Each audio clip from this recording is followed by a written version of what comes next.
Вахта памяти. В Амге состоялась торжественная встреча копий боевых знамен, которые воевали на озере Ильмень.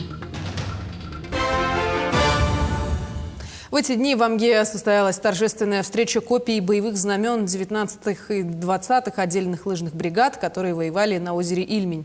23 февраля 1943 года 19-я отдельная лыжная бригада вышла в свой первый и последний бой.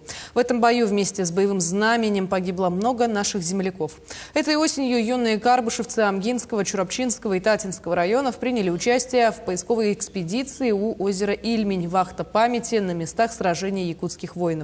И по инициативе Центрального штаба Всероссийского карбышевского движения с помощью Центрального музея вооруженных сил Москвы на предприятии «Флажная мануфактура» была восстановлена копия боевого знамени 19-й отдельной лыжной бригады и была подарена движению юных карбышевцев Якутии.